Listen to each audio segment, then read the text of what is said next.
On the Finest podcast, we cover the people, art, and movements redefining culture in San Diego, from Blink-182 to scrappy local bands. We also have cults, a lost composer, a world record traveler, and champion birders. Listen wherever you get your podcasts.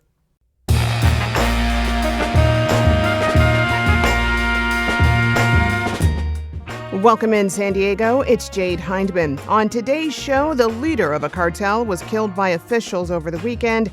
Now there are travel advisories and people are sheltering in place as cartel members respond with unrest and position for new turf. We'll put it all into context.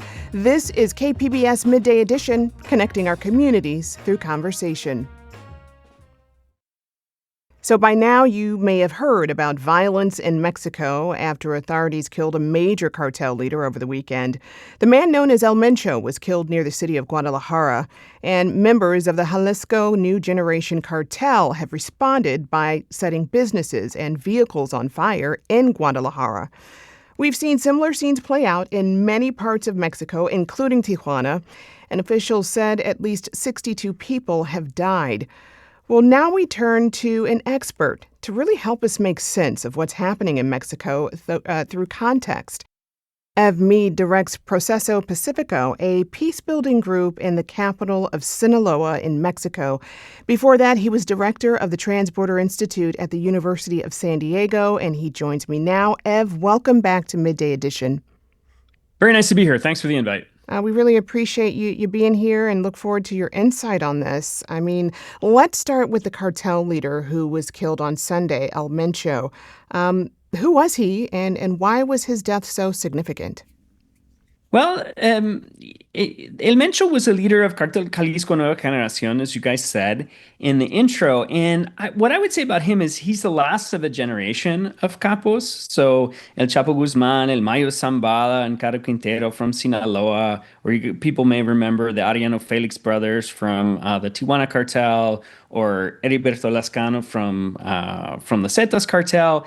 You know, for a long time, he was the one who evaded being killed or captured longer than any of the rest of them. And now he's sort of the last of that generation to fall. And I think what made him a little bit different than those other capos is that he was known for an aggressive program of political violence. You know, people may remember reading about the mayor of Uruapan, Michoacan, Carlos Manso, who was assassinated last year, or the governor of Jalisco, who was killed in 2020, or even an attempt on the current security minister, Omar Garcia Harfuch, who's gotten a lot of attention in the media lately because he's sort of leading the drug war. They tried to kill him in 2020 in a big, spectacular assassination attempt. And so, you know, people might want to see this as like this is an end of an era, but it's also something that leaves a huge power vacuum because Cartel Jalisco Nueva Generación is Mexico's largest and most fearsome drug cartel, and now it doesn't have a leader. Help me understand the sort of the relationship here between cartels and then law enforcement in this city. Well, it's tough because it's the whole country. You know, as we saw yesterday, there were these fiery displays and roadblocks, burning cars, burning buildings in 19 different states in Mexico. So while Jalisco's in the name of the cartel, they're really national. You know, they have a presence almost everywhere in Mexico. And the relationship with law enforcement is really tough. I mean, the Mexican government has basically continued the quote-unquote war on the drug cartels. And it's been progressively militarized since 2007. That means that if you go to a place that's a hot spot, you're going to see soldiers, Marines, National Guardsmen, heavily armed, patrolling the streets.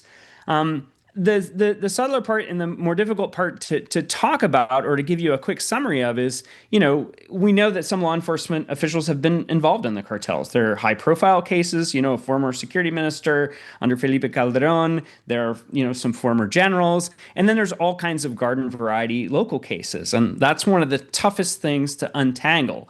And it's one of the things in this drug war in Mexico that I think will take the longest to reach any kind of resolution, because there are lots of, the vast majority of law enforcement officials in Mexico, I think, are trying to fight against these groups. But they couldn't function as they do if there wasn't some collaboration. And I don't think I'm slandering anybody to say that. I think it's well known. Right. Tell me, what does El Mencho's death mean for then the future of Jalisco cartel? Well, the cartel itself, there are a couple things that it stands out for, and so we wonder if these things will go away or if they'll just get worse. And so it's worth, I think, underlying just a couple things. One, they're really known for these violent spectacles. So what we saw yesterday, or over the weekend, I mean, it was terrifying, but it was just the same kind of thing that they've always done on a large scale. When the cartel announced itself to the world in 2015, they did something very similar. They shut down the city of Guadalajara with like 35 burning roadblocks. In the first couple months of the existence of the cartel, they killed 100 local police and elected officials in that state. So they've done these things before. They shot down a military helicopter with a rocket in 2015.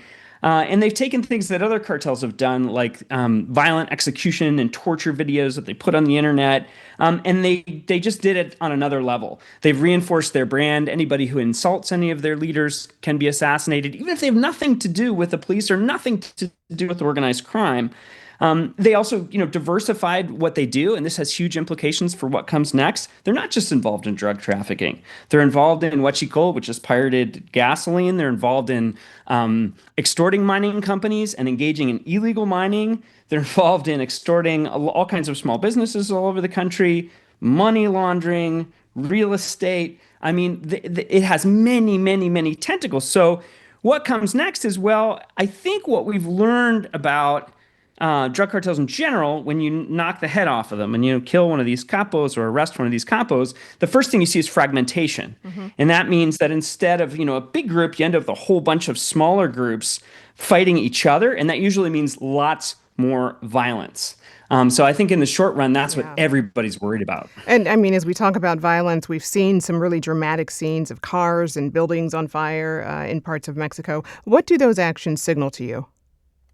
Well, I've worked all over Mexico and I work in Colombia, but my project started in Culiacan, Sinaloa. I was there this weekend. I'm running a program there right now, and anybody in Sinaloa who has some experience there, we can't but think about the Culiacanazo in 2019, where the Sinaloa cartel shut down Culiacan, a city of 1 million people, with burning cars and a very similar kind of operation to prevent the arrest of Ovidio Guzman, one of Chapo's sons.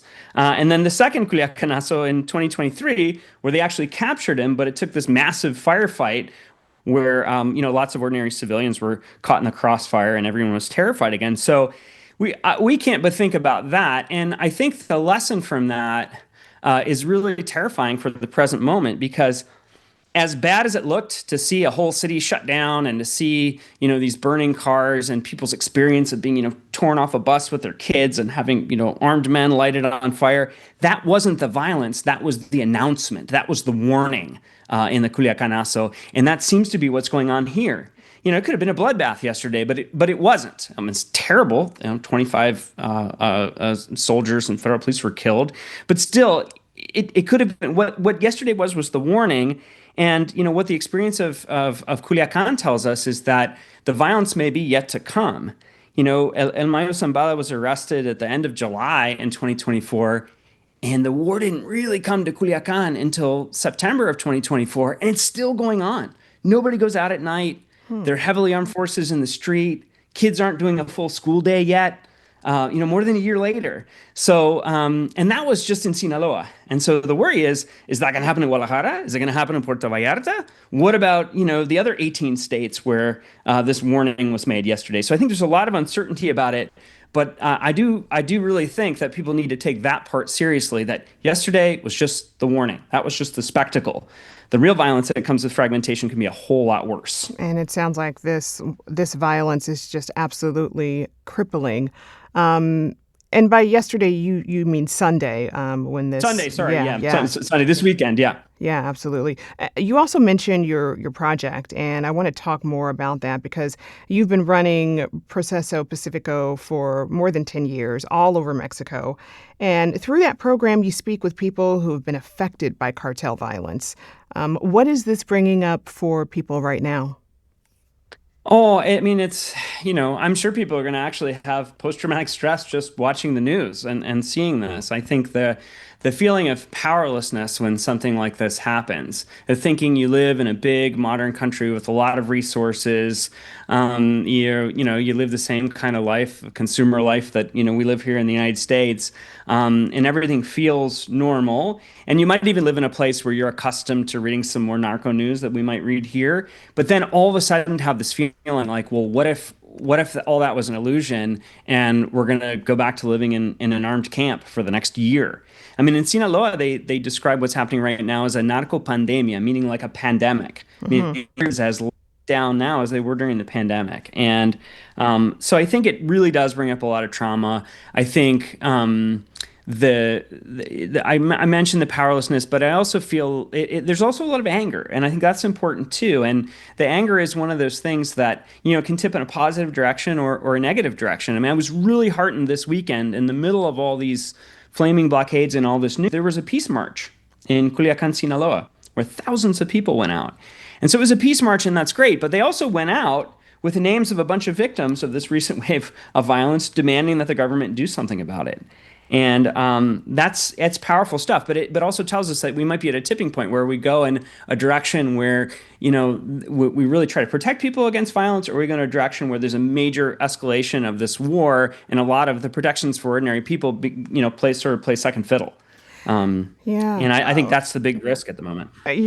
For this particular operation, it was Mexican officials and U.S. officials who took out El Mencho. What does this latest action say to you about the dynamic between the United States and Mexico right now, and how residents actually are feeling about that? Yeah, it's a really good question. I mean, I think the Mexican government and the president, Claudia Sheinbaum, is under a ton of pressure from the Trump administration. And on the one hand, I think she's handled it really well. She's tried to say Mexico is doing these things, and some of these operations are way to sort of show the U.S. that, they're capable of doing these things. They can take out this fearsome guy, El Mencho. But some of it's also continued. It really doesn't have anything to do with Trump or Sheinbaum. Some of the stuff of the previous presidential Oh, Ev, administrations as Ev, you're well, going out on and us a little bit. they're continuing to collaborate, and I think they've been pretty effective. Yeah. Oh Okay. no, I'm not sure what happened. I'm not either, but you sound good right now. We'll keep going. Oh, I'm sorry. It said my connection was unstable. Do you want me to just start answer the question again? Well, just Okay. briefly. Yeah, we Let, got let me about just say, 2 minutes left. Go ahead. I'm sorry. Okay, super. So the presidential administration of Mexico is under a whole lot of pressure right now to show that they're doing something, and that can be productive. It can move things along, and it can be a continuation of like U.S.'s good extradition policy. But there's also a risk though that this turns to shortcuts on things like human rights. And I think that some people may think, oh, we want this to be more like El Salvador, where they had suspended the constitution and locked everybody up. That wouldn't work in Mexico. And I think a whole lot of us in the peace and human rights community are really worried about the long-term consequences of shortcut policy rather than something much more organic that involves ordinary people in kind of taking the country back. I'm really glad we got that in because that's a really important part of the conversation. I know you don't have a crystal ball, but from where you sit, what happens from here? What are you watching for? Well, I think we're watching, for there to be an escalation of violence. I think we expect that there'll be some struggle to control the remnants of this organized crime group, and some of their enemies will try to take advantage of this. But I think that I'm also looking at, how civil society responds. Will there be more things like a peace march that I mentioned? Will we see some prosecutors start to show a little bit of independence and say, look, instead of just going after the heads of the drug cartels, we want to go after whoever is responsible for the most violence and corruption against the Mexican people. And I think if we see a turn in that direction, which would be something like what happened with the Italian mafia when Giovanni Falcone was the heroic prosecutor in Sicily, or Baltasar Garzón at the end of the dictatorship in Spain, that could happen. And I'm hoping it's going to go more that way than the way of let's militarize the whole thing. Let's kill and capture as many of these guys as we can, because the historical record on that is that all it does is escalate violence. Such an insightful conversation. I've been speaking with Ev Mead. He's director of the Proceso Pacifico, a peace-building group in the capital of Sinaloa. Ev, thank you so much for joining us. Thanks very much for having me.